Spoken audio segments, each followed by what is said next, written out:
Et voir un peu les enfants là, de se calmer. C'est juste pour voir tes enfants de l'école du dimanche.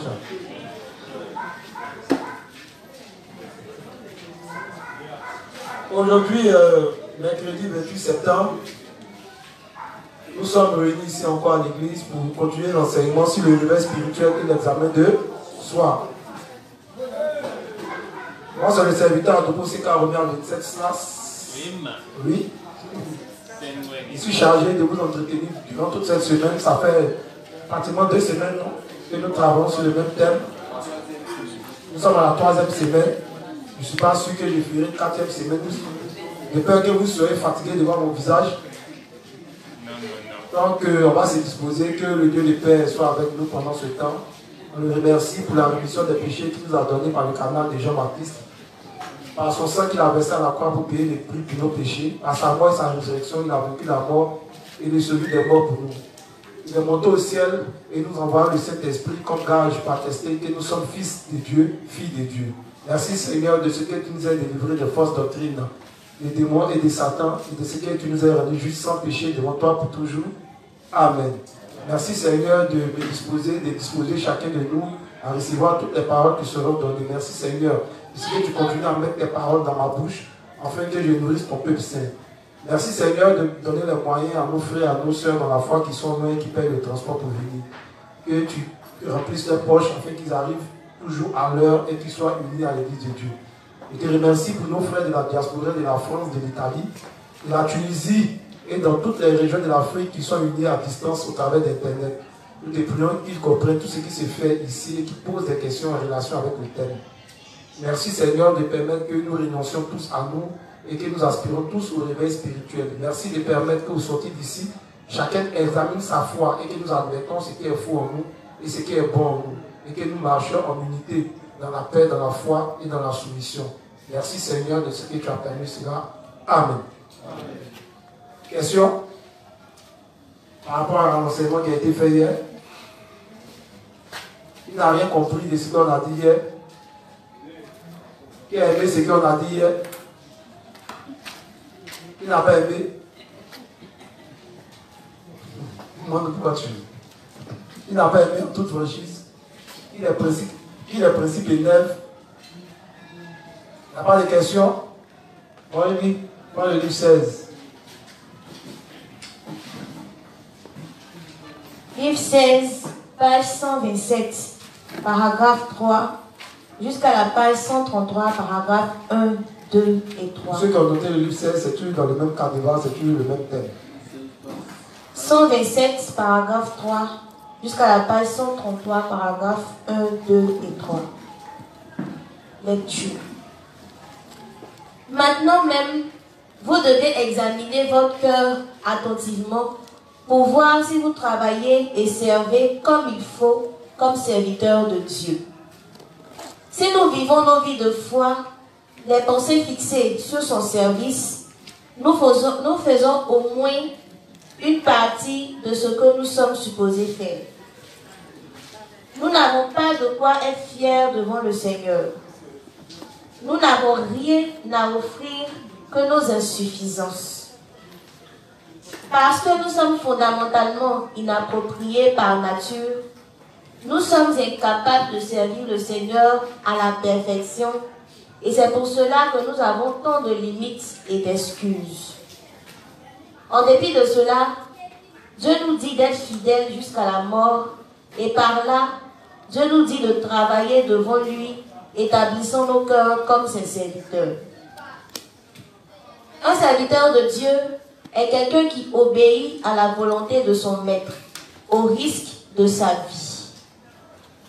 Si nous ne pouvons pas déposer nos vies pour l'œuvre de Dieu, alors nous devrions au moins l'aimer de tout cœur, car c'est la volonté de notre maître. Les serviteurs de Dieu doivent avoir la foi qui chérit ce que leur maître Dieu leur a confié, peu importe comment les autres le voient. Bien que je ne sois pas si connaisseur en termes de composition littéraire ou d'édition, je ne peux que faire de mon mieux dans ce qui m'a été confié. Amen. Donc le révérend prend son cas, son exemple, pour dire que c'est pas pareil, c'est un grand écrivain, un grand poète. Donc il fait sa tâche fidèlement et au fur et à mesure, c'est Dieu qui a raffiné son style et sa manière d'écrire. Allons-y. Savez-vous depuis quand nous exerçons ce ministère de la littérature? Nous avons commencé ce ministère dès le début de notre mission. Savez-vous sur quoi notre vision était fixée quand nous avons commencé ce ministère? Nous avons commencé avec les yeux fixés sur le but de répandre l'évangile dans le monde entier. C'est dès lors que j'ai regardé tous mes sermons et les ai préparés à la publication, anticipant notre travail pour répandre l'évangile et nourrir ceux qui sont nés de nouveau dans le monde entier par notre littérature. Amen. Donc vous voyez comment il a anticipé sur son travail. Donc dans l'œuvre de Dieu aussi, on doit avoir des projets anticipés sur ce qu'on doit faire à la veille. Donc chacun doit se nourrir de son projet. Il y a le projet de l'église qu'on suit nous tous. Maintenant il y a les projets que chacun peut avoir dans sa zone, mais toujours en union avec l'église. Allons-y. Et mes attentes ont été comblées. En effet, tout ce que Dieu nous a confié est précieux. C'est pour cela que nous faisons toutes ces œuvres par la foi. Bien sûr, c'est vous et moi qui servons l'évangile de l'eau et de l'esprit, qui faisons l'œuvre la plus précieuse dans ce monde. Par exemple, certains de nos frères s'occupent du chauffage pour que les saints puissent louer Dieu bien au chaud. Ça va un peu. Là-bas, comme il fait froid, il y a ceux-là qui sont là qui gèrent quoi? Le chauffage. Oui. Toutes ces tâches sont de bonnes œuvres, précisément parce que c'est l'œuvre de Dieu. Ou bien, dans lui, son rôle, c'est de venir s'occuper quoi? Du chauffage. C'est de ça que je parlais hier. Mais il dit tout ça là, c'est de quoi? C'est de bonnes tâches. Donc toutes les tâches dans l'église de Dieu sont importantes. Évidemment, il n'y a rien que nous ayons trop honte de faire maintenant, car nous avons été sauvés de tous nos péchés. Parce que nous avons été sauvés de tous nos péchés et faisons l'œuvre de Dieu, peu importe où nous travaillons, nous sommes dans la confiance. Et peu importe quel genre de travail est mal considéré par les gens de ce monde et que nous faisons, nous n'avons aucune honte du tout.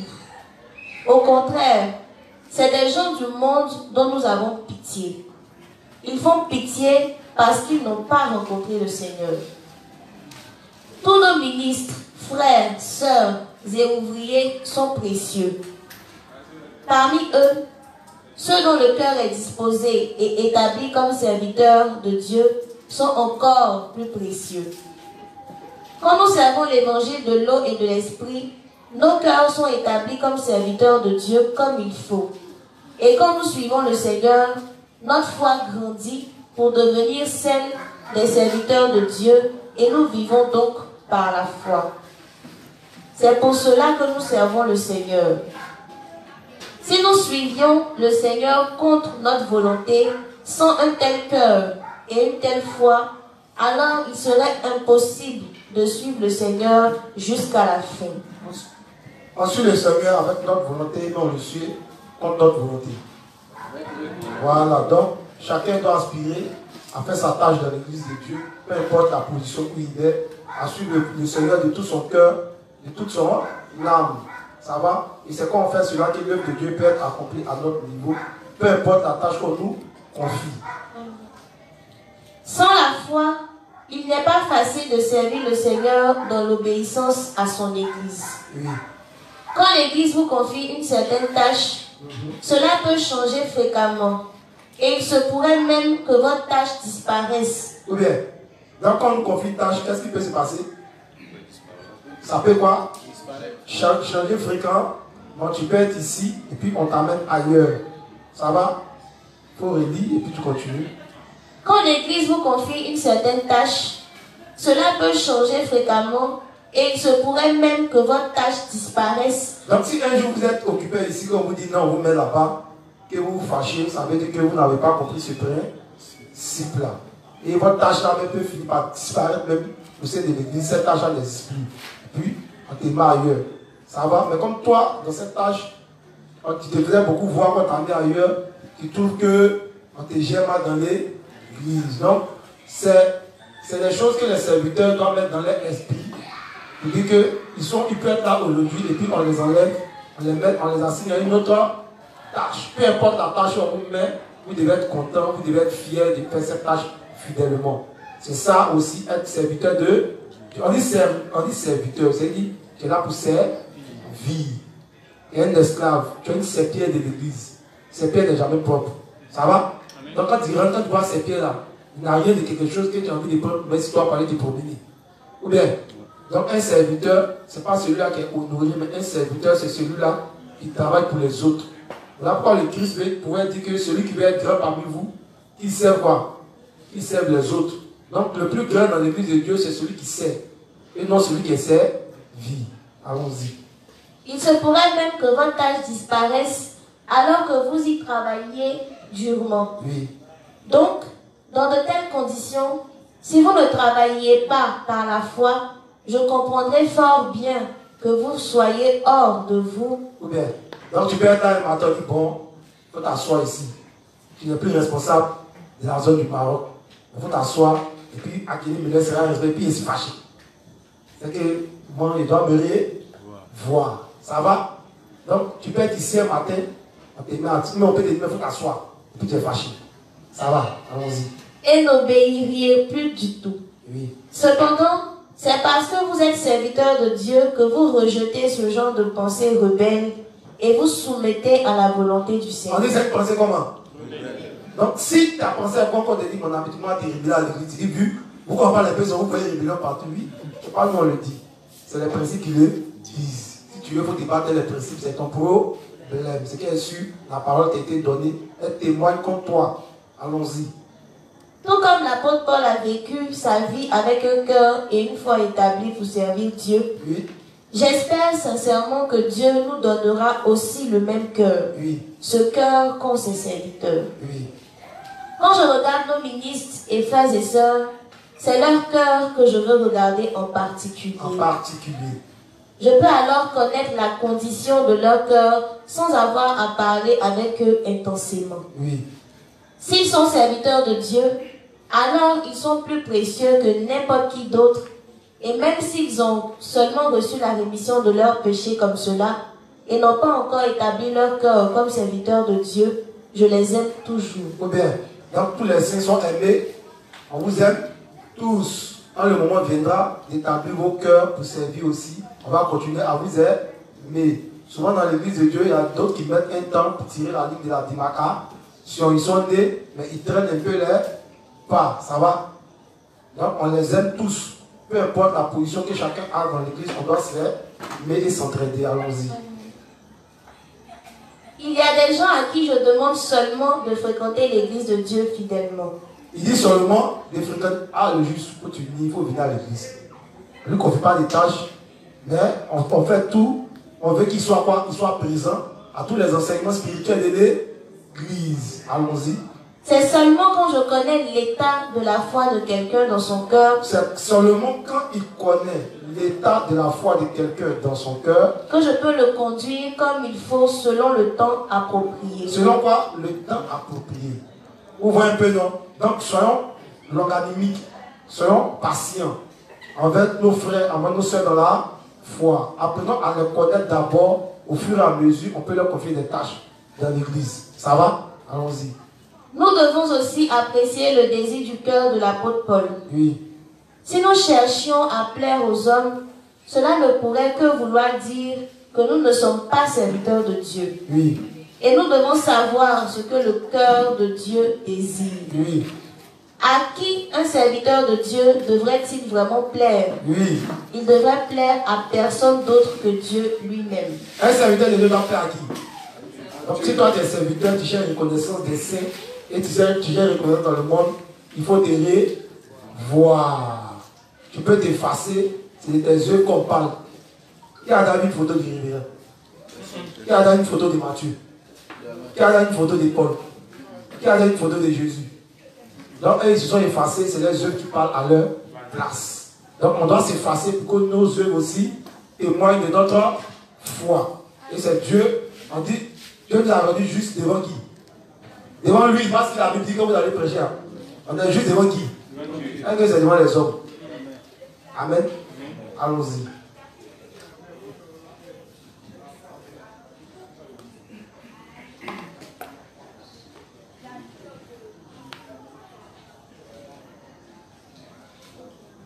Celui qui plaît à Dieu est un vrai serviteur de Dieu. Oui. Dans l'église de Dieu, il y a un certain ordre de foi. Quand chacun de nous se soumet à l'ordre de foi dans l'église de Dieu, cela n'a rien à voir avec notre âge dans la chair. Répète ça bien, lentement. Dans l'église de Dieu, il y a un certain ordre de foi. Il y a un certain ordre de foi. Quand chacun de nous se soumet à l'ordre de foi dans l'église de Dieu, cela n'a rien à voir avec notre âge dans la chair. On s'en fout. Tu es né de nouveau, tu as 50 ans. On dit, mais laisse être responsable des autres. S'il dit, va, pour remplir les vases, il faut aller remplir. Non, quand tu es petit, quand tu as envoyé, on dit, c'est toi qui dois faire venir les baffes. Si c'est toi le vieux à conduire ça à l'église, soit c'est que tu as la force, il faut suivre les baffes. De à l'église. Amen. Amen. Jésus est à quel âge? Dans la chair. Il a commencé son ministère à quel âge? Il a fini à quel âge? 33 ans. Vous connaissez aïe de ceux qui marchaient avec lui. Ils ont une fois dit aïe de Pierre. Les gens. Peut-être même quand il est là, Jésus peut le frapper. Mais il était là devancier et il le suivait. Ça va? Donc si on dit c'est ton devancier, c'est ton devant. S'il a la coupe divine qu'il a 16 ans, c'est ton devancier. Si Atibé est ton inspecteur, c'est ton inspecteur. Et quand tu viens, tu dis, ouais, inspecteur Atibé. C'est ça. Il attend ses instructions. Amen. Si ça te fait mal, il faut te revoir encore. Il faut t'examiner. Allons-y. Paul dit à Timothée, oui, que personne ne méprise ta jeunesse. C'est pas ça. C'est pas ce que Paul a dit à Timothée, que personne ne méprise. Donc si tu es dans l'église de Dieu et que tu méprises la jeunesse, avec tes frères, des serviteurs qui sont établis sur toi, c'est que tu es en train de violer ce principe-là aussi. Allons-y. 1 Timothée 4,12. Oui. Indépendamment de la jeunesse. 1 Timothée 4,12. Notez ça. Oui, allons-y. Indépendamment de la jeunesse ou l'ancienneté de vos prédécesseurs dans la foi. Oui. Si vous croyez que le Seigneur agit au travers d'eux. Si on croit que le Seigneur agit au travers d'eux. Et si vous leur obéissez. Oui. Par conséquent, oui. Vous avez une foi noble. Vous avez une foi noble. Dans la foi, il faut être bête. Est-ce qu'on comprend? Si le serviteur t'a envoyé et tu vois qu'il s'en va dans le cas de Dieu et que sur sa tutelle, tu le fais. Ça va un peu, non? Si c'est gâté, salut, Dieu viendra quoi ça? Quand Dieu est venu dans le jardin, la première personne qui l'a posé n'avait pas posé Ève. Ça avait qui? Ça avait Adam. Donc quand on vient, c'est le responsable de l'église, c'est le responsable des autres, c'est le responsable, etc. de tel ministère, de tel service. C'est à lui qu'on sent. Si ça n'évolue pas, on dit c'est toi. Si ça évolue, on dit c'est toi. Ça va? C'est comme ceux là. Donc quand on vient, c'est à lui on demande des comptes. Ça va? Allons-y. C'est par la foi de nos cœurs que nous devons approcher Dieu. C'est par la foi que nous devons travailler. C'est dans la foi que nous devons demeurer avec nos frères et sœurs. Et c'est aussi dans la foi que nous devons porter nos serviteurs de Dieu, hommes et femmes. Sinon, nous sommes des hypocrites. Nous sommes comment? Donc celui qui n'aime pas son dévancier, sa dévancière, il connaît qui il est. Allons-y. En effet, quand nous nous traitons les uns les autres dans la foi, oui. Nous ne serons jamais seuls, mais nous devenons une seule et même famille avec Dieu. Amen. Les serviteurs de Dieu se réjouissent de voir l'évangile annoncé et ils cherchent les intérêts du royaume de Dieu. Si nous croyons vraiment en l'évangile de l'eau et de l'esprit et désirons répandre cet évangile, alors nous devons vivre avec nos cœurs établis comme serviteurs de Dieu. Et si nous avons vraiment établi nos cœurs comme serviteurs de Dieu, alors nous devons regarder avec bonté les petits, hasardeux incidents dans l'église de Dieu. On doit regarder avec quoi? Bonté, les quoi? Les petits, hasardeux incidents dans l'église de Dieu. Avec dit quoi? Hein, tu as le micro, non? Non, tu as le micro, tu voulais parler, non? Bien. Ça veut dire quoi? Il faut redire la phrase. Et si nous avons vraiment établi nos cœurs comme serviteurs de Dieu, oui, alors nous devons regarder avec bonté on doit regarder avec bonté les petits hasardeux incidents dans l'église de Dieu. Donc, dans l'église de Dieu, il y aura des incidents. Mais il dit on doit regarder ça comment? Avec bonté. Ça veut dire quoi? Hein? Levez la voix, mais bon monsieur, ou pas dit bon monsieur. Il est venu vers vous. Axel, mais regarde, je sens que tu as fait une démonstration. On a déjà dit. Oui.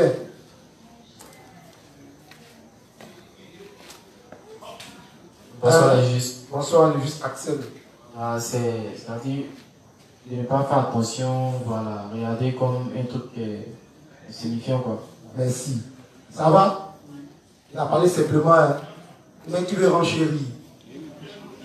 Ok, merci. Ça veut dire que nous sommes des hommes. Et que nous sommes tous quoi? Une association de quoi? Donc des personnes faibles. C'est pas ça?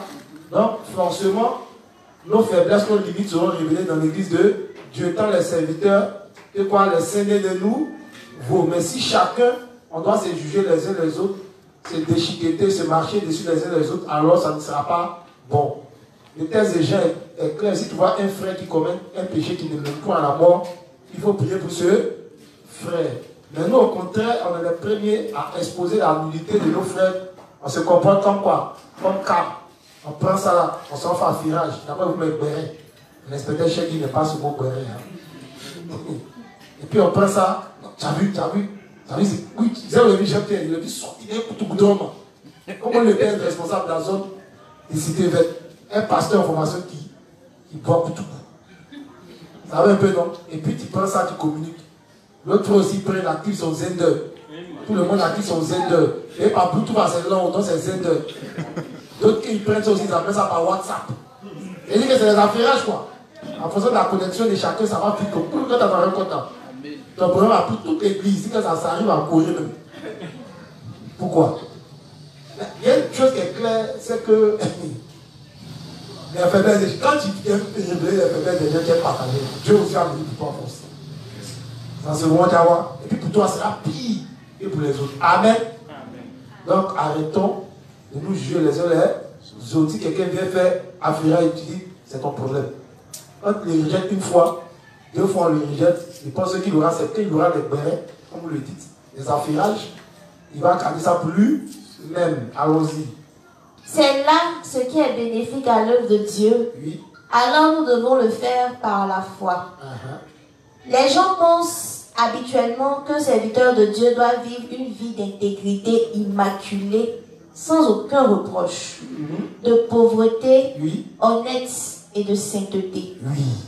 Dans l'église de Dieu, cependant, un serviteur n'est personne d'autre que quelqu'un qui cherche les intérêts de son maître. La disposition du serviteur de Dieu est de faire tout ce qui doit être fait pour accomplir la volonté de Dieu, même si cela ne correspond pas nécessairement à ses propres pensées. Donc, même si ça ne correspond pas à ses pensées, du moment où on dit que c'est pour Dieu, il le fait. Souvent, on fait les choses sans même comprendre, mais on le fait. Ça va? On nous a programmé ici pour prêcher les soirs. Franchement, moi-même, il n'était pas partant pour ça.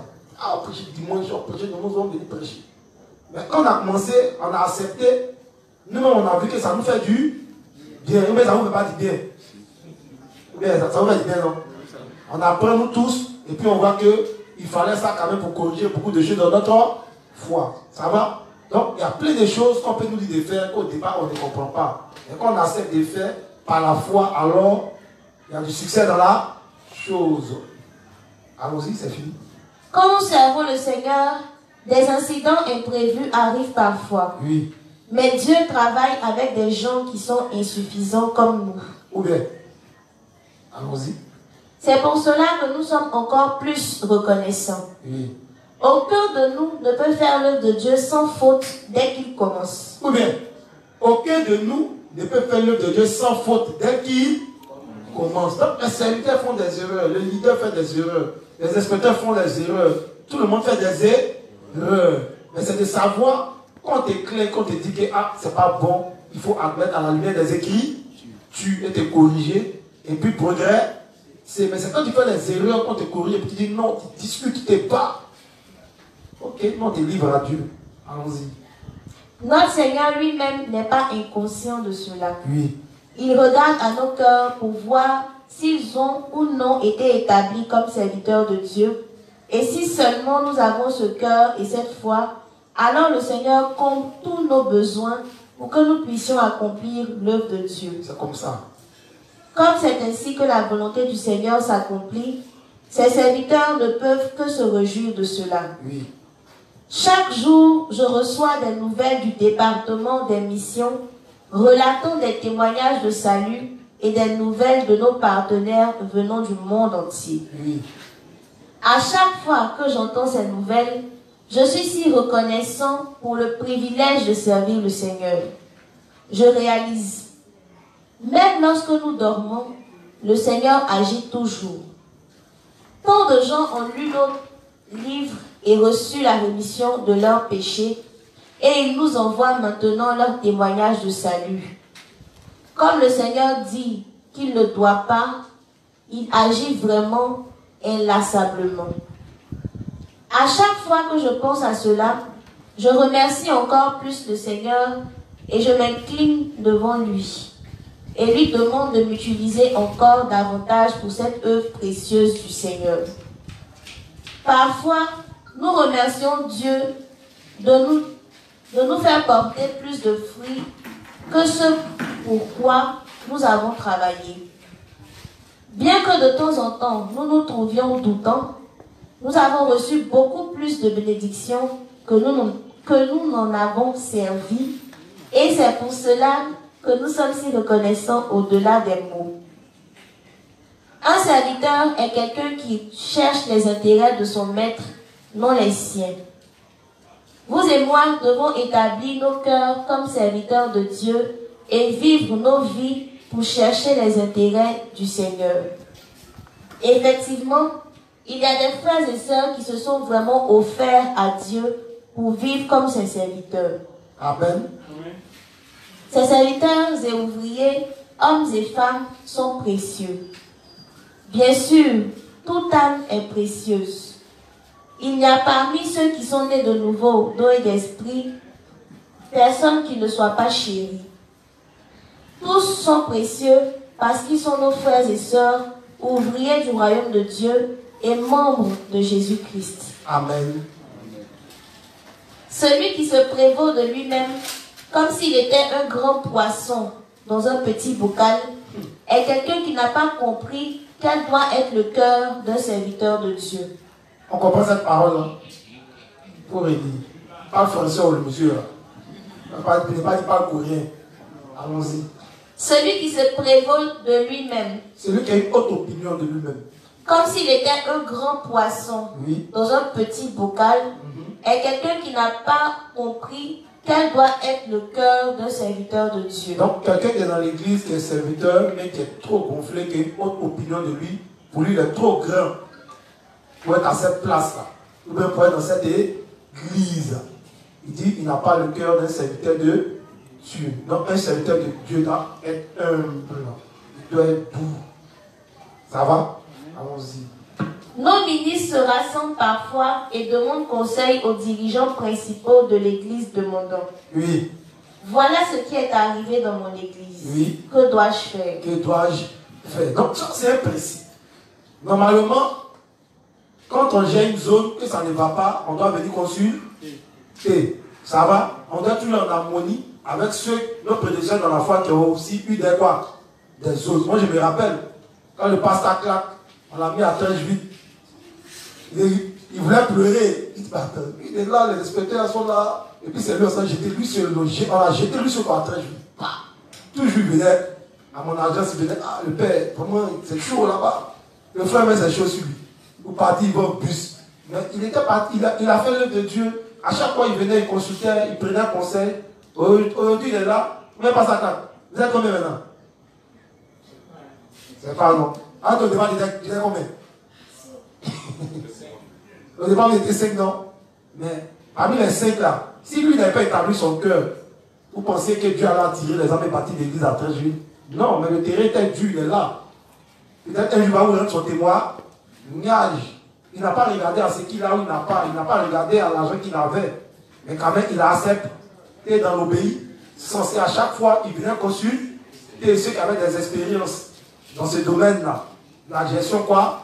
D'un quartier, d'une commune, etc., etc. Donc, on doit être sans cesse en train de se parler, et que les expériences des autres servent quoi? Ceux qui viennent d'arriver, afin que l'œuvre de Dieu avance. Ça va? On n'est pas en concurrence.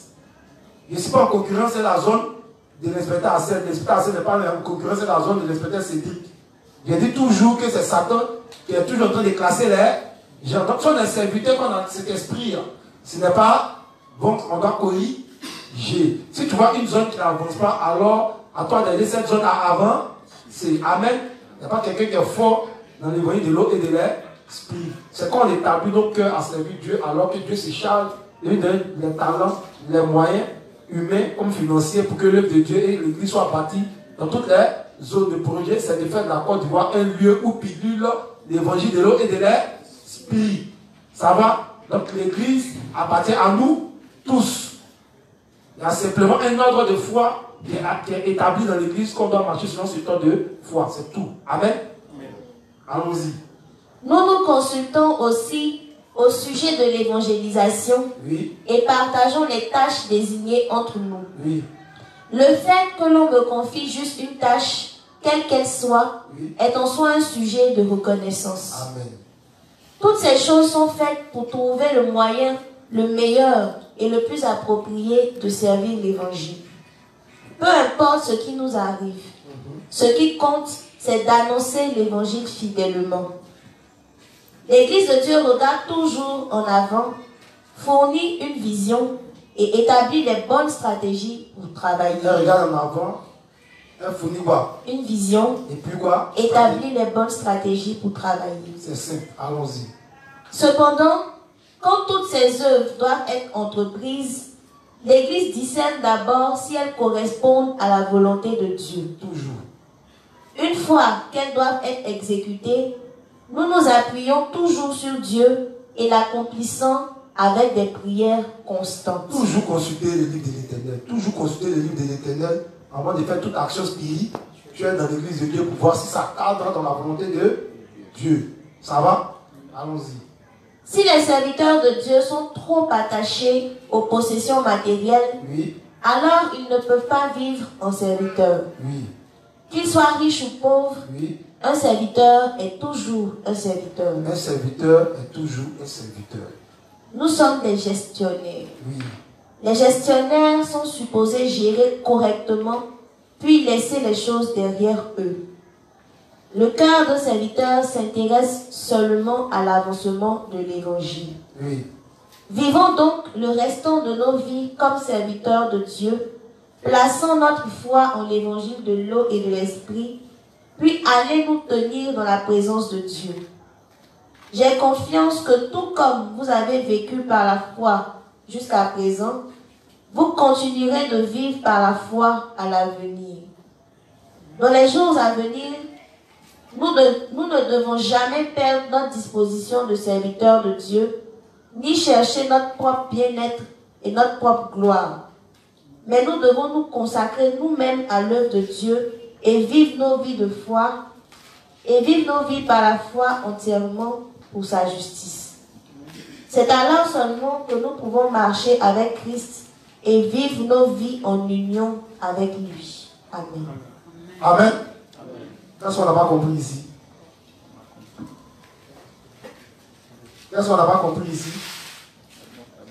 Ça va? Donc Dieu a vu que cela était bon. C'est que le premier jour. Et puis on avance. Ça va? Amen. On a vu le cœur qu'il doit avoir un serviteur. Il doit être comment? Quoi encore? Hein? Un cœur établi sur l'œuvre de Dieu. Un cœur établi sur quoi? Et puis quoi encore? Il doit pas aimer quoi? Les positions matérielles plus que Dieu. Quoi encore? Il doit plaire seulement qu'à Dieu. Il doit plaire seulement qu'à Dieu. Il ne cherche pas à plaire aux hommes. Et c'est une attaque ou bien?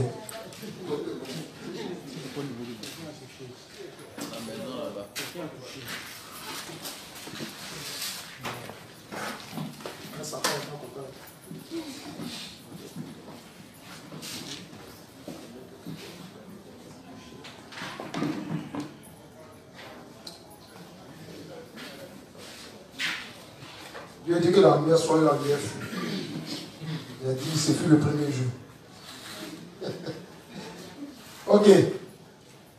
Livre 64, page 409, paragraphe 2, version électronique. Bon, voici une version. Page 409, paragraphe 2.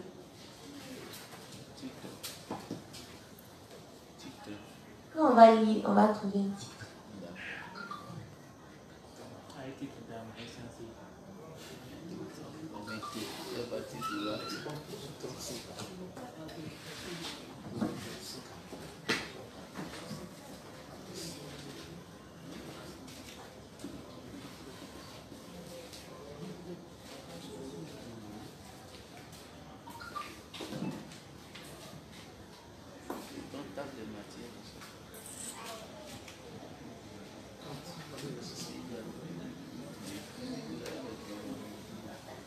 Proverbe 30, à partir du verset 5.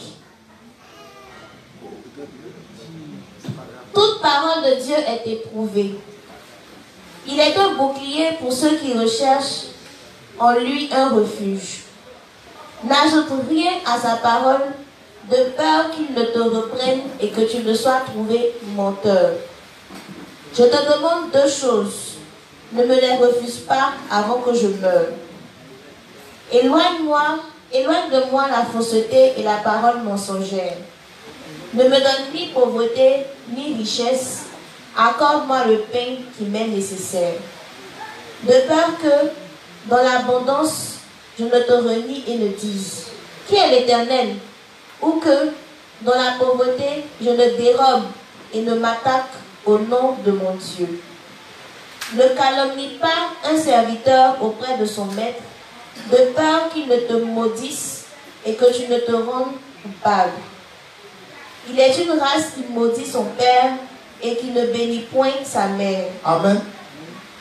Proverbe 35 à 10. Je lis ça tranquillement après à la maison. Personne ne me demande pourquoi il écrit ça. Continue, lis sur 4. Oui, on a lu, mais il va compris. On attendait le titre. J'ai entendu. Mais vous n'avez pas vu. Proverbe 35 à 10. Toute parole de Dieu est éprouvée. Il est un bouclier pour ceux qui cherchent en lui un refuge. La parole de Dieu est un bouclier. Un bouclier, c'est vrai pourquoi? Le bouclier ramène aussi à quoi? À la foi. Allons-y. N'ajoute rien à ses paroles. N'ajoute rien à ses paroles. De peur qu'il ne te reprenne. Oui. Et que tu ne sois trouvé menteur. Oui. Je te demande deux choses. Je te demande deux choses.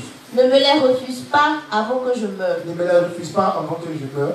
Éloigne de moi la fausseté. Éloigne de moi la fausseté. Et la parole Et mensongère. la parole mensongère. Ne me donne ni pauvreté. Ne me donne ni pauvreté. Ni richesse. Ni richesse. Accorde-moi le pain qui m'est nécessaire. Ça veut dire quoi? Là, demander la richesse à Dieu, c'est combien? Le juste milieu. Le juste milieu. Allons-y. De peur que... Non, ne me dis pas que vous voulez donner une chapeau. Allons-y. Non, il va expliquer pourquoi il dit ça. Hein, continue. De peur que dans l'abondance... De peur que dans l'abondance... Je ne te renie et ne dise... Je ne te renie et ne dise... Qui est l'Éternel? C'est qui est Dieu même.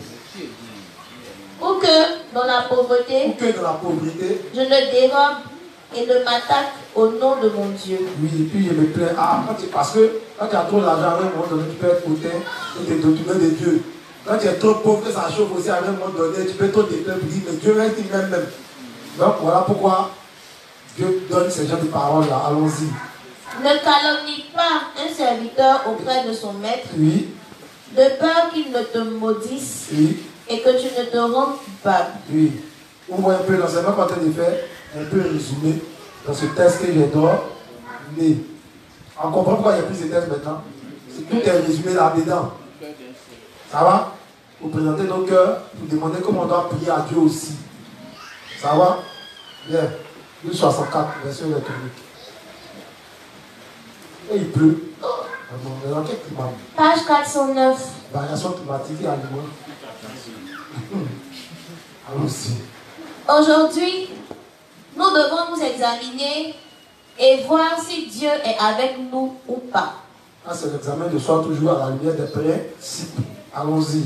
Et si nous n'avons pas pensé et ou fait toutes choses par nous-mêmes. Oui. Au lieu de penser et faire les choses sans Dieu, nous devons nous examiner au-devant de lui. Nous devons réaliser qu'à moins de payer le salaire pour nos péchés à Dieu, nous ne pouvons pas éviter la mort. Il y a tellement de choses visibles à nos yeux dans ce monde que nous avons plus tendance à ne pas voir Dieu par la foi et à avoir des cœurs qui ne sont pas habités par lui. Raison de plus pour que nous nous rappelions des lois de Dieu. Nous devons accepter par la foi ce que Dieu a établi. Dieu a établi ces choses parce que nos ancêtres, Adam et Ève, avaient péché contre lui et nous sommes nés pécheurs destinés à mourir. Pour que nous soyons délivrés de cette destruction due à nos péchés, nous devons payer leur salaire.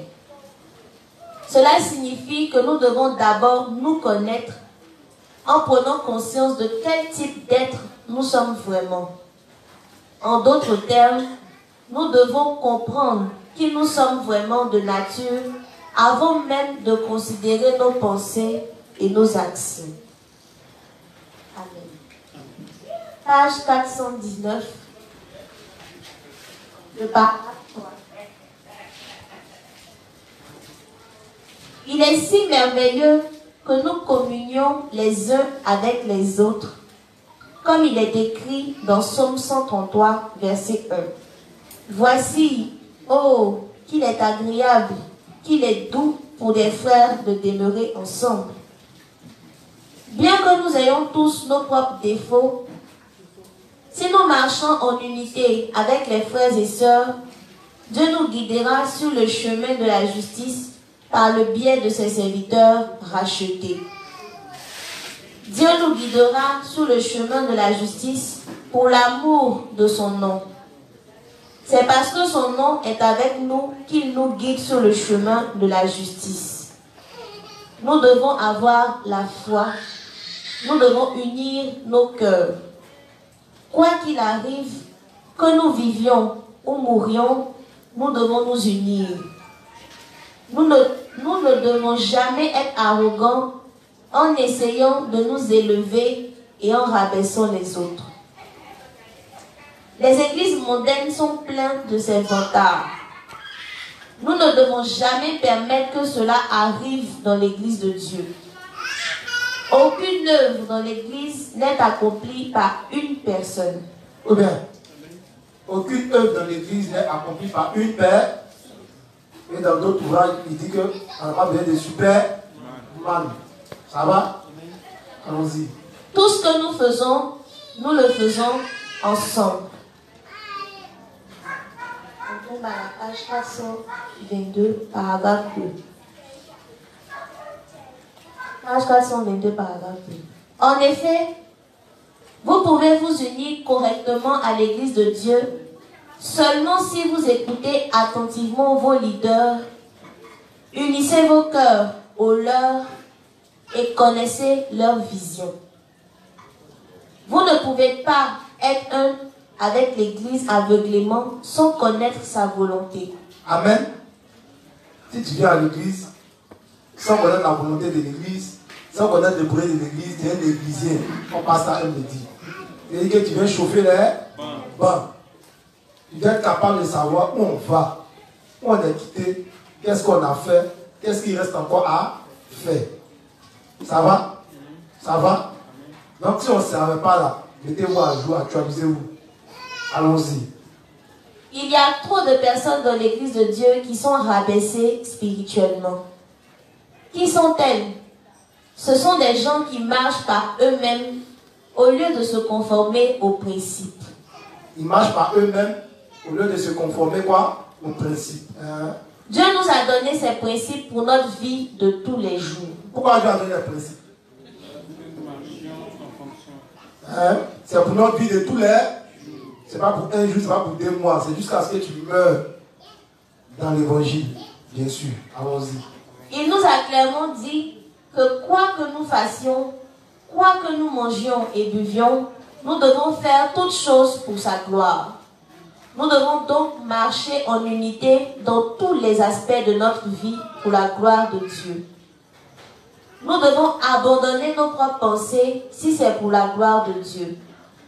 Pourtant, il y a beaucoup trop de personnes qui sont encore accrochées à leurs propres pensées et négligent les principes de Dieu. Ou bien, on est quoi? Attaché à nos parents.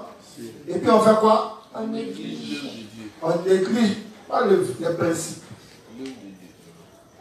Le principe. Il est le principe. Il ne faut pas tordre le cou à la parole. Et c'est dans le principe qu'on n'a pas à connaître l'œuvre de. Ce qu'il t'a dit, ce n'est pas faux. Mais ici, le révérend dit les principes là. C'est des instructions qui sont là pour nous guider. Dans l'Ancien Testament, Dieu nous a donné la loi. Dans le Nouveau Testament, cette loi-là qu'on appelle les principes. Ça va? Allons-y. Nous ne devons pas insister obstinément sur nos propres voies sans même connaître ce que Dieu a établi pour nous. Nous devons rejeter ce genre d'attitude. Nous devons marcher selon les principes. Notre vie de foi doit aussi être menée selon les principes, ainsi que nous devons obéir à Dieu selon les principes. Donc, les principes, c'est pour tout le monde. Qui est leader, qui est laïco, ça n'est pas personne. Allons-y. Nous devons demander à Dieu tout ce dont nous avons besoin, tout en sachant que Dieu nous donne seulement quand nous demandons. Et en face des nombreux défis, nous devons chercher et frapper. Ouais, Matthieu 7, 7. Allons-y. Ainsi, nous devons tout faire selon les principes. Nous ne devons pas nous laisser influencer par les hauts et les bas de notre propre sentiment émotionnel, riant un jour où nous nous sentons bien, Oui. et boudant le jour suivant parce que nous nous sentons mal. Il faut répondre ça, c'est trop merveilleux. Et nous ne devons pas nous laisser influencer par les hauts et les bas de nos propres sentiments émotionnels. Ouais, il a parlé de nos émotions. Ça va? Allons-y. Hein? Riant un jour où nous nous sentons bien. Riant un jour quand nous nous sentons bien. Et boudant le jour suivant, oui, parce que nous nous sentons mal. Ouais, les gens, quand j'ai les émotions dans les. Pour ceux qui sont dans ma zone, ils me connaissent, moi, ils font rien émotion.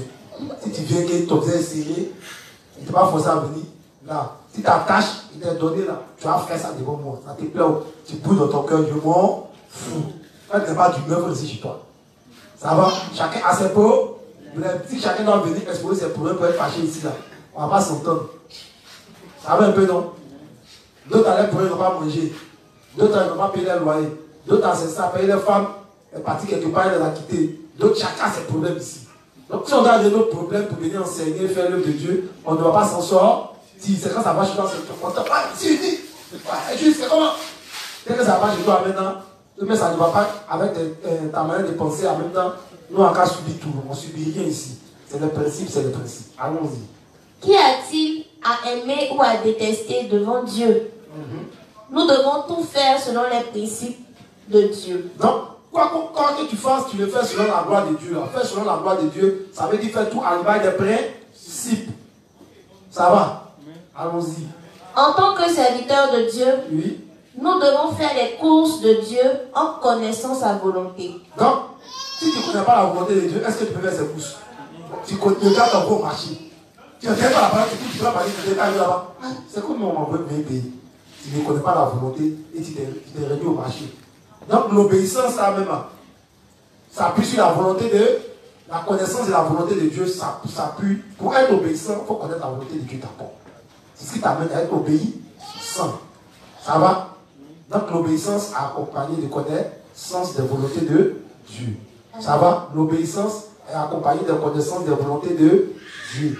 Ça va? On va pas parler de nos connaissances, mais des connaissances des volontés de Dieu. Allons-y.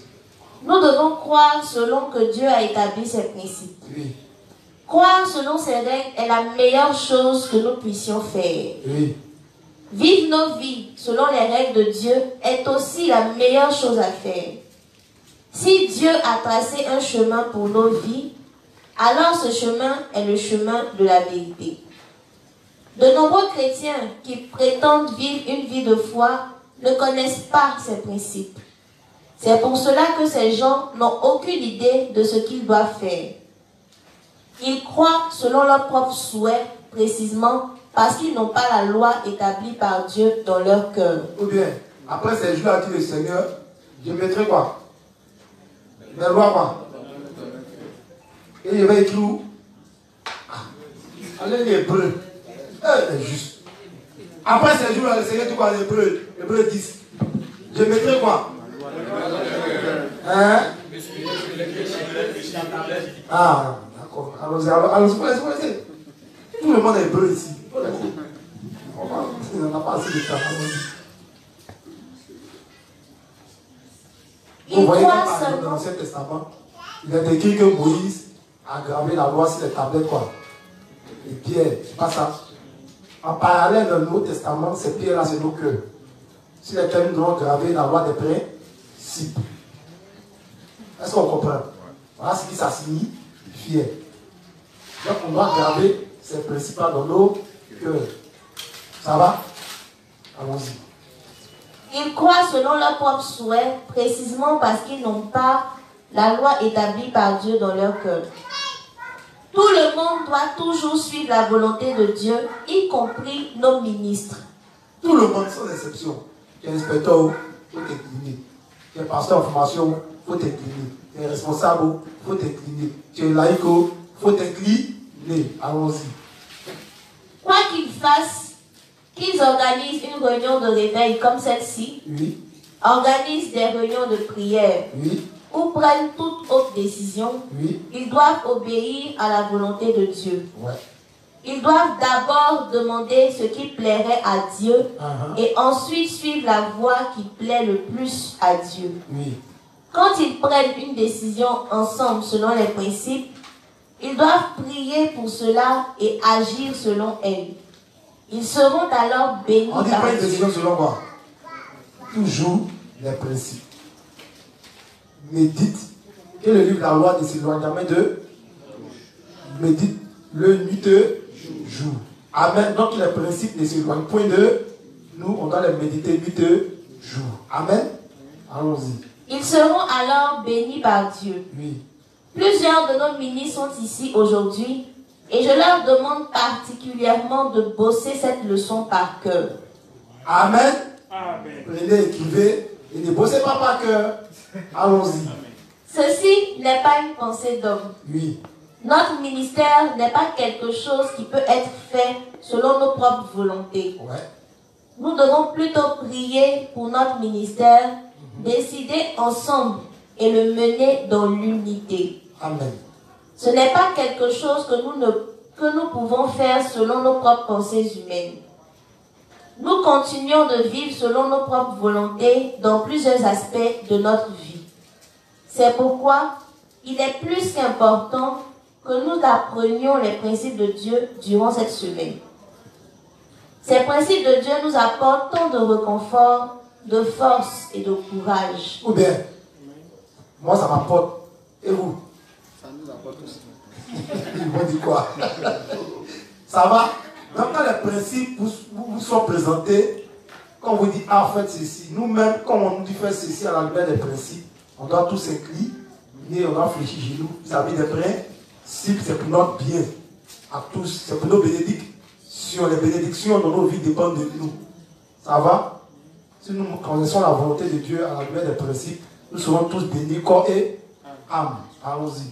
Ils illuminent le chemin que nous devons suivre. Oui. C'est seulement quand nous avons les principes dans nos cœurs que nous devenons hardis et lucides. Sans la connaissance de ces merveilleux principes, nous ne pouvons même pas savoir comment marcher. Ou bien, voilà pourquoi l'Église nous enseigne à connaître les principes dans tous les domaines. Et si ce n'est pas ça, c'est dans nos pensées qu'on va marcher, c'est dans nos pensées qu'on va guider les âmes, c'est dans nos pensées qu'on va aussi faire parler de Dieu. Ça va. Voilà pourquoi on ramène toujours tout au principe. Quand tu fais quelque chose, on dit, ah, comment est-ce que tu as compris? Qui lis-tu et comment lis-tu? Il y a ça aussi dedans. Ça va? Donc quand on prend les principes, on met devant les gens, ce n'est pas pour les asservir. Mais c'est pour dire que, ah, est-ce que l'acte que tu as posé, l'action que tu es en train de poser, c'est à la lumière des principes. Alors si ce n'est pas à la lumière des principes, il faut balayer, mais si ça te semble quoi? Correct. Ça va? Allons-y. Une fois que les principes de Dieu sont ainsi établis pour nous, Oui. Désormais, l'obéissance est mieux qu'une quelconque offrande. L'obéissance est mieux qu'une quelconque offrande. Offrande, c'est offrir. C'est donner. On te voit, tu te donnes, tu mouilles maillot. Mais il dit, c'est pas comme ceux-là. Ça va? Allons-y. Donc, je vous demande d'obéir à Dieu. Et je vous demande d'obéir à Dieu en connaissant sa volonté. En connaissant sa volonté. Amen. L'obéissance vaut mieux que les sacrifices. Ça va? Si on te voit, tu te sacrifies, tu mouilles maillot, mais que ce n'est pas dans les volontés de Dieu, alors tu mouilles maillot car deux fois tu mouilles ta propre loi. Et bien tu recherches autre chose. Ça va? Ça va? Allons-y. Page 426, paragraphe 2-3. Réfléchissons aux principes de Dieu. Dieu a établi la loi de l'expiation de sorte que, pour que nous recevions la rémission des péchés, nous devions rompre avec nos pensées et volontés, garder les principes et croire en sa parole. Ou bien, pour recevoir la justice de Dieu, on a dû renoncer à nos belles manières de penser et accepter le salut que Dieu a, le principe du salut par lequel on doit être sauvé, à savoir par le canal de Jean-Baptiste, de Jésus-Christ, et les œuvres que Jésus-Christ et Jean-Baptiste ont eu à accomplir. Donc, c'est de la même manière aussi dans le domaine de la foi. On doit aussi accepter, mettre nos pensées de côté et marcher selon quoi? Les principes de Dieu. Allons-y. C'est par cette voie du salut que l'on reçoit la rémission des péchés. Nous devons obéir à Dieu de tout cœur selon ses principes. Nous devons confesser devant Dieu, Seigneur, ta voie est juste. Le Seigneur a choisi cette manière pour nous sauver de tous nos péchés et nous pouvons être sauvés seulement si nous croyons en ses principes. Ce sont ceux qui rompent avec leurs propres pensées qui reçoivent la rémission des péchés accordée par Dieu. Dieu dit ici qu'il faut briser le cou du premier-né d'un âne, n'est-ce pas? Oui. Avez-vous brisé votre cou? Avant de briser notre cou, Plusieurs parmi vous acquiescent, mais il y a encore des gens qui n'ont pas encore brisé leur cou. Et il y a aussi ceux qui n'ont pas encore brisé entièrement leur cou. Il s'agit des personnes qui sont remplies de leur propre justice. C'est ce qui signifie briser ton cou. Exode 13, tu rachèteras le petit de l'âme avec quoi? Avec un A? Avec un agneau. Ça va? Non, c'est pas un agneau, c'est un agneau. Ça va? Mais on dit si tu ne le rachètes pas, tu dois quoi? Briser son cou. Donc quand on est de nouveau, on doit laisser le Seigneur nous briser. C'est le brisement de notre justice, de nos pensées et tout ce que vous connaissez qui accompagne notre ego, toutes ces choses-là, on doit se laisser briser. Donc, la loi de l'Ancien Testament cache la loi du Nouveau Testament. C'est l'ombre des choses à venir. Dans la loi de Moïse, se cache la loi aussi de la foi en Jésus-Christ. Est-ce qu'on le comprend? La loi de Moïse annonçait aussi la loi de la foi en Jésus-Christ. Donc, quand dans la loi, on dit si tu pourrais acheter, par exemple, le petit de l'âne, il fallait donner quoi? Un agneau. Quel agneau dans la Bible? Quel est le petit de l'âne dans la Bible? Ce n'est pas nous les agneaux. Adam n'est pas le grand-père, n'est pas l'âne. Donc pour racheter les descendants d'Adam, il fallait donner Jésus-Christ. Ça c'est la loi qui disait ça. Donc comme on vient dans le Nouveau Testament, Jésus a accompli cette parole. Donc toute la parole de la loi de l'Ancien Testament est accomplie en Jésus-Christ. Ça va, non? Voilà pourquoi il dit que vous sautez les Écritures, mais si vous ne savez pas que toutes les Écritures parlent de lui. Ça va? On dit qu'il est venu accomplir la loi et les prophètes. Donc cette partie de la loi, voilà son accomplissement qu'on est en train d'expliquer au travers des principes dans le Nouveau Testament. Ça va? C'est lourd. C'est ce qu'il explique. Il n'a rien compris. En toute franchise. Cherchez des plus digestifs à côté de vous. Allons-y. Ces personnes sont tellement entêtées qu'elles trouvent qu'il est impossible de briser leur cou. Ou bien, Anna, c'est quelqu'un qui dit fais pas quelque chose, fais pas quelque chose. Faut monter, faut descendre. Donc, si Dieu nous assimile à des âmes, c'est à cause du caractère de nos cœurs, de nos comportements qu'on a. Voilà pourquoi il a pris âme. Il dit, vous là, vous êtes des âmes, têtus, impolis. Ça va? Mais quand vous voulez travailler, vous travaillez aussi. Et là, il y a un fardeau qui supporte, pas t'amuser, même chemin ne peut pas porter. Ça va? Il a la force en grosse tête là. Quand les voix, il est vilain. C'est comme ça, nous sommes, quand Dieu nous regarde, on est si vilain, mais il nous aime. Parce que ces âmes-là acceptent que leur cou soit quoi? Brisé. Alors, soyons des âmes au cou brisé. Allons-y. Cela signifie que bien qu'étant nées de nouveau, elles ne sont pas suffisamment reconnaissantes et elles sont encore trop attachées à leur propre justice. Oui. Elles font tout ce qu'elles ont envie de faire. Oui.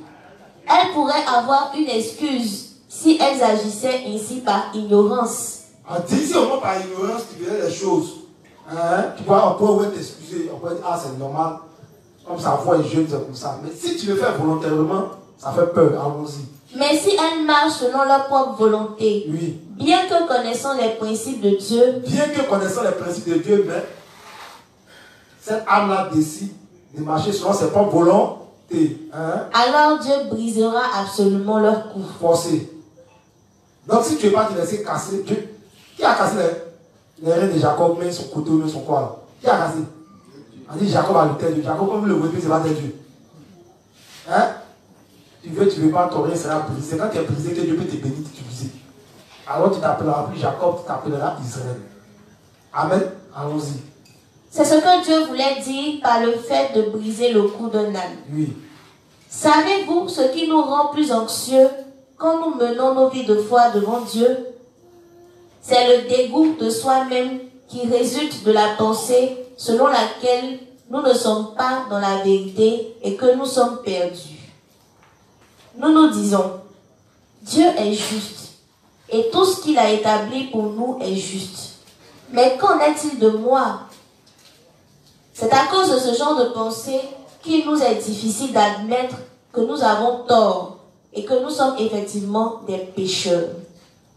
Cependant, Dieu brisera certainement tous ceux qui essaient d'établir leur propre justice de la même manière qu'on brisait le cou de l'âne.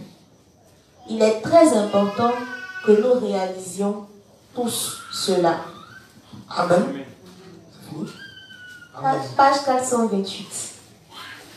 La brume sort du sol et les marais sont plus enclins à devenir brumeux le matin à cause des grands écarts de température. Il n'est pas bon que les gens soient trop exposés à ce genre de brume parce qu'elle peut nuire à leur système respiratoire. Il est aussi nuisible à plusieurs plantes. La plupart des plantes ne peuvent pas grandir et porter du fruit dans les zones à forte densité de brume. Ainsi, quand nous sommes tous embués par nos propres pensées, nous devons nous souvenir quelles sont toutes nos propres pensées défectueuses qui vont à l'encontre des principes de Dieu. Donc il va prendre ici l'image de la brume. Pourquoi? Pour montrer que ça représente quoi? Nos pensées. Il dit partout dans les régions, il y a beaucoup de brume. Les plantes ne peuvent pas quoi? Pousser. Or nous sommes ces plantes de l'éban. Donc si on a trop de pensées mauvaises, confuses, alors on ne pourra pas croître et porter du fruit dans l'église de Dieu. Au contraire, on sera un obstacle à l'avancement de l'œuvre de Dieu et pour nous-mêmes. Allons-y. De même que la brume disparaît quand souffle le vent, nous devons chasser ces pensées charnelles avec les principes clairs et non ambigus de Dieu. Nous devons admettre que nous étions déjà destinés à mourir, que nous devions nous briser complètement comme l'était le cou de l'âne, que Jésus est mort à la place des personnes comme nous et que nous sommes morts avec Jésus-Christ lorsqu'il est mort. Et par cette foi, nous devons vivre en unité selon l'orientation du Saint-Esprit et de l'Église. C'est ce que les principes de Dieu requièrent de nous. On doit vivre comment? En unité selon quoi? l'orientation du Saint-Esprit et de l'Église. Donc on vit en unité selon l'orientation du Saint-Esprit et les principes de l'Église. Amen. Amen. Donc celui qui veut vivre, pour être en accord avec Dieu, voilà comment il doit vivre. Vivre en orientation selon les principes. C'est ça, non? Mais d'abord, vivre en orientation selon l'Église et selon les principes. Selon l'orientation du Saint-Esprit L'orientation du Saint-Esprit et de et de l'Église. Merci. C'est ce que les principes de Dieu requièrent de nous. C'est ainsi que chacun de nous doit vivre. Bien qu'il semble que nous ayons suffisamment été formés pour vivre une telle vie, il n'en demeure pas moins que nous ayons encore beaucoup de défauts. Parfois, nous sentons notre amour-propre blessé et nous nous mettons même en colère contre Dieu. Pour ceux qui expérimentent une telle lutte dans leur vie de foi, leurs cœurs sont blessés parce qu'ils sont en train d'être brisés par Dieu, exactement comme l'étaient les premiers-nés d'un âne. Amen. On a compris ça? Oui, dit. La dernière phrase. Parfois, nous sentons notre amour-propre blessé et nous nous mettons même en colère contre Dieu. Oui. Pour ceux qui expérimentent une telle lutte dans leur vie de foi, Oui. leurs cœurs sont blessés parce qu'ils sont en train d'être brisés par Dieu, exactement comme l'était le premier-né d'un âne. Ouais. Quand tu commences à être brisé par Dieu, c'est comme ça que ton cœur se sent. Allons-y. Dieu lui-même est en train de les briser. Oui. Tout ceci n'est tout simplement pas nécessaire et si triste. Car s'ils reconnaissent Dieu et lui obéissent, tout ce qui les attend n'est rien d'autre que des jours ensoleillés. Amen. Et ils peuvent suivre le Seigneur avec un large sourire. Oui. Malgré cela, certains parmi vous continuent de penser: je sais que Dieu est divin, mais pourquoi peut-il tant m'ignorer? Je crois en Dieu de tout mon cœur. Donc comment peut-il me mépriser? Moi qui suis l'un de ses enfants, j'ai aussi ma fierté et mon ego. De quel ego parlez-vous? Comment pouvons-nous encore avoir de l'ego quand nous sommes déjà morts sur la croix? Ou bien, on dit, considérez-vous comme mort au péché et vivant pour Christ. Et on a été crucifié avec les passions qui provoquaient le péché. Tout est resté à là. Quand tu as ton ego là, c'est ressuscité à toi. Ou bien, c'est que l'homme ancien n'est pas quoi? N'est pas mort à la croix. Ça, c'est ça la foi. Il dit, mais si tu vois ton ego, comme ta tête qui s'est pris là. On dit, non, comment ça? On dit, ceux qui sont morts en Christ, comme Christ est ressuscité, ils sont ressuscités. Donc lui, il est ressuscité, et son ego. Mais toi, les choses anciennes ne sont pas passées. Chacun va s'en passer, une deuxième résurrection. Jésus ne reviendra plus mourir encore. Allons-y. Reste-t-il encore de l'ego? Oui. Y a-t-il quelque chose comme je? Oui. S'il y a encore les jeux, je pense que, je crois que, moi, il faut lire ton jeu là, pas conjuguer ailleurs. Allons-y. s'il y a encore les jeux, cela signifie simplement que vous n'êtes pas encore mort avec Christ. Donc si tu as encore ton jeu, ton moi, ton ego, mon cher, on n'allait pas aller en faire ton expiation. Allons. Malgré le fait que notre ego soit déjà mort, Oui. nous continuons de nous accrocher à notre ego par pure illusion. C'est la raison pour laquelle nous nous mettons en colère. Pour parler franchement, nous devenons maussades et nous nous débattons comme un chien enragé. Parle, monsieur. Allons-y. Il y en a parmi nous qui boudent de façon misérable et dépressive pendant des mois. Dieu, il boude de façon misérable et dépressive pendant des mois. Nous nous disons que c'est tellement injuste et insultant et nous avons le sentiment d'avoir été totalement abandonnés. Cela arrive parce que nous sommes encore enveloppés par notre amour-propre et notre ego. Cela fait partie du brisement de cet ego. Continue. Notre ego doit être brisé, sinon nous ne pourrons jamais être utilisés par Dieu. Une personne dont l'ego est demeuré intact n'a pas reçu la rédemption qui vient de Dieu. Si quelqu'un ne cherche pas sincèrement à recevoir la nouvelle vie que donne le Seigneur et à être sauvé, il sera brisé ainsi qu'était brisé le cou de l'âne. Pour nous qui avons déjà reçu cette nouvelle vie du Seigneur, nos coups ont déjà été brisés. Notre ego a déjà disparu. Où se trouve notre ego? Où se trouve l'ego de nos anciennes natures? Où se trouvent nos propres pensées? Nous étions des êtres si misérables que si Jésus-Christ n'était pas mort pour nous, nous aurions tous inévitablement été jetés en enfer. Pourtant, pour des personnes misérables comme nous, Jésus-Christ se chargea de nos péchés et mourut à la croix, et nous mourûmes aussi avec lui. La foi consiste à croire en Jésus selon les principes de Dieu, et c'est cela la vraie foi.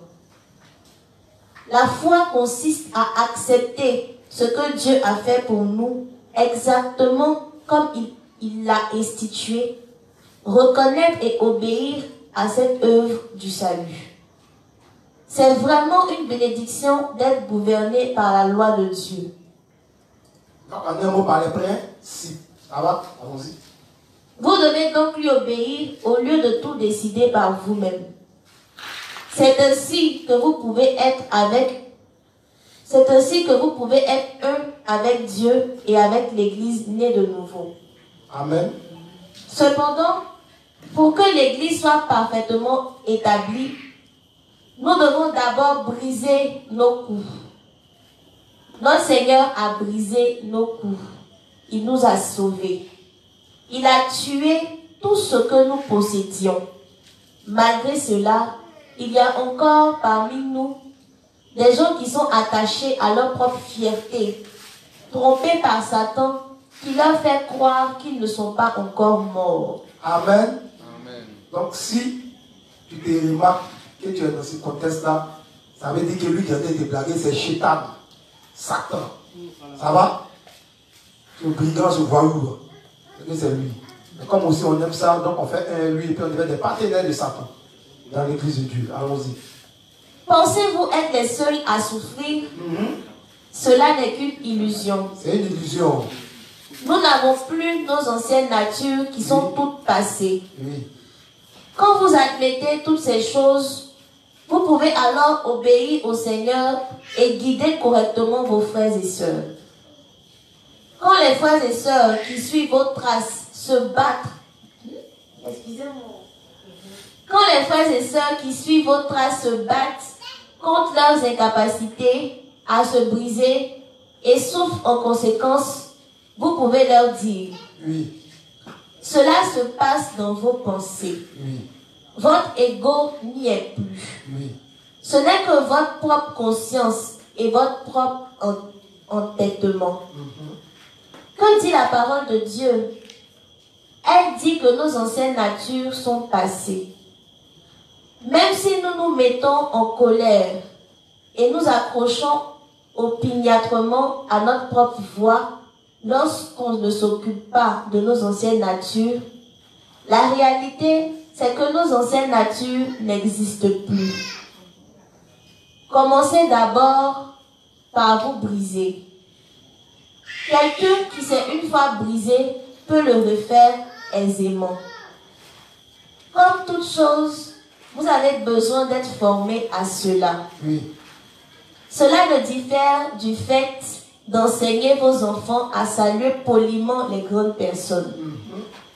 Si vos enfants ne saluent pas poliment les grandes personnes de votre quartier, vous les corrigerez et vous les forcerez à saluer correctement. Ou bien, toi, tu vas saluer là-bas. Tu ne salues pas, tu n'as pas mangé, tu tapes dans son dos. D'autres mettons qu'on va t'aller l'enfant. Ou bien, mais ces enfants-là, c'est nous, allons-y. Ils finiront donc par apprendre à saluer poliment les grandes personnes. Oui. De même, si vous trouvez difficile le fait de vous briser, vous devez vous entraîner, même s'il faille que vous vous forciez. Amen. Donc, on se bat constamment avec notre ego. Si il dit que tu remarques ça, Quand tu sais que toi-même tu es comme ça, alors c'est quoi? C'est un brisement constant. À chaque fois qu'on te parle, on te présente ton cœur, ta nature, tes faiblesses, alors il faut l'admettre. Quand tu admets et que tu demandes l'aide de Dieu, alors forcément ton brisement sera fait à tous les niveaux. Ça va? Donc c'est un brisement constant. Parce que j'ai dit, les pensées là, c'est comme les vagues de l'eau. Ça va, ça vient. Ça va, ça vient. Aussi longtemps que la terre est là, la mer va partir, les vagues vont partir derrière, vont venir devant. C'est comme ça. C'est l'heure du 3e jour. Amen. Le même principe s'applique également à votre vie de foi. Le premier pas a toujours été le plus difficile. Ou bien, le premier pas est toujours le plus difficile. Mais une fois que vous faites ce pas et que vous vous y habituez, à partir de cet instant, vous pourrez suivre aisément les principes de Dieu. Oui. Le premier pas a toujours été le plus difficile à faire. Oui. Vous devez vous entraîner à cela. Demandez des beaux coups maintenant. Après, elle a fait son premier pas, son deuxième pas, vous voyez quel coup, c'est comme cela. Amen. Bien évidemment, ce serait plus aisé si quelqu'un vous formait d'abord, au lieu de vous auto-former. Si quelqu'un quoi, on apprend toujours auprès de quelqu'un. Mais à l'essai, ils n'ont pas, ils apprennent auprès des personnes. Hein. Les champions. Amen. C'est pas normal. On va toujours faire sa formation auprès de quelqu'un. Quand il y avait Élisée, quand il y avait Élie, avec qui? Quand il y avait Paul, avec qui? Maintenant, nous, on ne veut pas apprendre auprès de quelqu'un parce qu'on pense qu'on est fort. Nous-mêmes, on continue à apprendre. Toujours, on apprend auprès des révérends, auprès des inspecteurs. On apprend auprès des tout petits, souvent dans la foi, qui peuvent te donner des enseignements qui te siègent, qui prennent, tu gardes. Ou bien, on a beaucoup de serviteurs qui viennent prêcher ici, on apprend. Quand ils rentrent à l'heure, ils écoutent les prédications de presque tout le monde. Ça va? Mais tu ne veux pas apprendre, tes oreilles sont bouchées. Il va te parler. Le jour que tu vas t'amener, c'est Satan. Amen. Allons-y. C'est Satan qui fait qu'aux gens que à toi-même, tu peux devenir un héros sur la terre. Ou bien, tu es puissant, tu as tous les pouvoirs. Or, les fils de Dieu, ils attendent les pouvoirs qui viennent quoi? Il n'a pas de Dieu. Or, dans le monde de Satan, il t'a fait un petit démon, il dit, toi, celui-là, il faut faire, tu es fort, tu es fort, tu es fort, ou bien, tu es fort. Allons-y. Si vous arrivez à apprendre de vos leaders d'église, Oui. il vous serait plus facile de vous briser et suivre les principes de Dieu. C'est simple. Ou bien, comme toi aussi, comme tu as eu des pensées comme ça, aussi ils ont eu des pensées comme ceux-là. Donc, ils sont mieux habilités à t'aider à sortir dans tes pensées ténébreuses. Si vous arrivez à dire oui, ne serait-ce qu'une fois à vos leaders d'église, lorsqu'ils vous demandent de faire quelque chose que vous détestez le plus, Ou bien, plus tu détestes, et puis on te dit qu'il faut faire. alors à partir de ce moment-là, Oui. vous n'aurez plus de problème à vivre selon les principes de Dieu. Simple. À quel moment on n'aura plus de problème à vivre selon les principes de Dieu? Force au moins si tu commences à accepter. On dit que c'est le premier pas qui est difficile. Ça va? Amen, tu peux s'arrêter là. Je n'ai pas assez de mots pour dire combien il est important pour vous d'être unis à Dieu. Oui. Continuerez-vous donc de vous accrocher opiniâtrement à vos propres voies? Oui. Vous devez marcher selon les principes de Dieu. Oui. Vous devez réaliser l'importance de ces principes. Oui. Une personne qui connaît les principes de Dieu est spirituellement éclairée. Spirituellement éclairé, on peut périr par manque de connaissance. En revanche, quelqu'un qui ne connaît pas les principes est condamné à tomber dans une grande confusion et s'égarer sans même s'en rendre compte. Est-ce qu'on comprend même? Si tu ne connais pas, tu peux t'égarer. Et puis toi-même, tu ne sais pas que tu es en train de t'égarer. On te parle, qu'est-ce qu'ils disent, monsieur-là? Il ne sait pas. Parce que simplement, il n'a pas la connaissance des principes. Voilà pas les principes, on met devant tout le monde. On donne à tout le monde, on ne cache rien. On dit cahier de principes. C'est pas ça, là. Il y a des gens ici qui ne font pas ça. Et puis ils sont fous. Oui. Mais il dit, dans la Bible, on dit maudire quiconque quoi. N'observe pas quoi. C'est ce qui est écrit dans le livre quoi. Et puis quoi, on ne dit mais pas quoi. C'est à deux volets. Tu es maudit si tu connais, tu n'observes pas. Et puis tu es maudit si tu ne pas quoi. Donc c'est lui-même qui ne connaît même pas les principes. Il a téléchargé sa malédiction. Et puis il ne pourra pas mettre en pratique. Donc ça fait qu'il y a toute malédiction encore téléchargée. Amen. Donc je ne sais pas, au moins dans les principes, tu dis bon, principe sur le mariage. Tu demandes à les principes qui comment se mettre ensemble. Principe, on ne fait même pas ça. Amen. Si le prédicateur te mort, toi tu avales seulement. Tu donnes l'eau sale, tu bois. Amen. Au moins là, tu dois lire ça, reste pour moi, ça là, tu ne comprends pas ce qu'il t'a dit, et puis il va t'expliquer. Si moi tu l'as attrapé, oui. Mais toi, tu ne sais pas. Les gars aveugles, toi aussi tu es aveugle, et puis vous donnez ainsi vélo. Ah, vous êtes juste. Amen. Calme là, on termine demain. Ça va? Donc, je vais essayer d'aller en long et en large le dû sur la connaissance des principes. Pour ne pas que vous pensiez que l'église utilise des principes pour vous quoi? Pour vous manipuler. Jamais. On met tout devant chacun.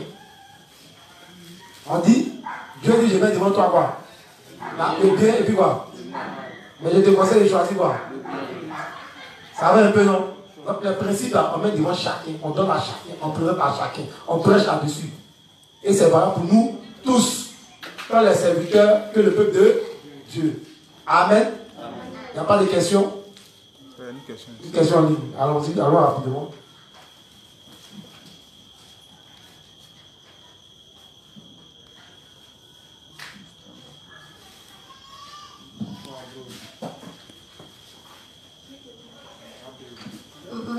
Quand je lisais, j'ai lu que ceux qui n'ont pas le cou brisé ne sont pas réellement nés de nouveau. Ça a deux volets. Tu vois un peu ici, non? On utilise le thème des ânes. L'âne, ça symbolise ceux qui n'ont pas né de nouveau. Et puis quand tu nais de nouveau, tu restes toujours un mais une. C'est qu'est-ce qui reste âne. C'est ça, non? Tu vois un peu, non? L'âne, Dieu va utiliser l'âne pour désigner les justes en tant que serviteurs. Parce que l'âne porte des charges. L'âne aussi va faire référence à celui qui n'est pas né de nouveau. Donc quand il est en train d'expliquer le principe, il faut comprendre de quoi il parle, dans quel contexte il est. Donc quand il dit que l'âne, si tu n'as pas brisé son cou, puisque si tu n'as pas d'agneau pour acheter l'âne, on te demande de le tuer. En tuant l'âne, c'est comme si tu as fait l'expiation. Tu vois un peu non, mais toi tu ne le tues pas et puis tu es prêt, tu t'en vas. Tu vois un peu non, c'est de ça qu'il parle pour dire que le gars n'est pas né de nouveau. Ça va un peu. Voilà. Oui, la question? Ok, c'était la question du juste Élisée Thierry. Oui. Au fait, il demande comment pouvons-nous avoir de l'ego? Comment pouvons-nous avoir de l'ego lorsque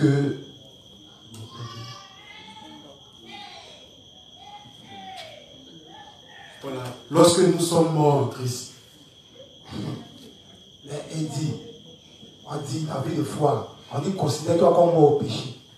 On dit Christ a tué notre chair et ses passions. Et c'est chaque jour, les péchés ne sont pas dans notre chair. Donc l'ego est là. Tout ce qu'on a vraiment de connaître l'évangile là, notre chair, c'est encore là. Mais on dit simplement que c'est un acte de foi. L'ego peut être brisé. Quand tu es dans l'église de Dieu, tu connais les principes. Donc à ce moment, quand les principes sont donnés, et ce n'est pas en accord avec tes pensées que tu admets, alors ton ego est brisé. Chacun de nous ici a un ego. Ça va un peu non?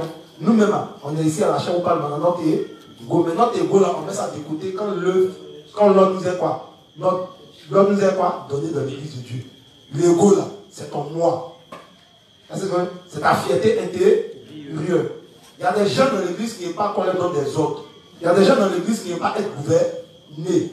Vous voyez, ce qui nous gouverne dans l'église de Dieu, ce sont quoi? Ce sont les principes. Donc, pendant qu'on est là, souvent, il dit quoi? Il explique que tu peux avoir ton ego, et puis sans savoir même que tu as ton ego. Ça va, non? Donc, l'ego là, c'est le moi intérieur, le moi là. Moi, je pense, je dis, je crois. Voilà notre ego. Donc, celui qui pense, il n'a jamais dit, même quand on ne dit pas souvent, dans nos actes, on le pense dans nos cœurs. Ça va un peu, non? On le pense. Et on est mécontent souvent dans nos cœurs. Voilà, après, il dit qu'il y a d'autres dans l'église. Ils sont maussades. Être maussade, ça veut dire quoi? Il est toujours en mode grognon. Il n'est ni gai, il n'est ni aimant. C'est ce qui signifie être maussade.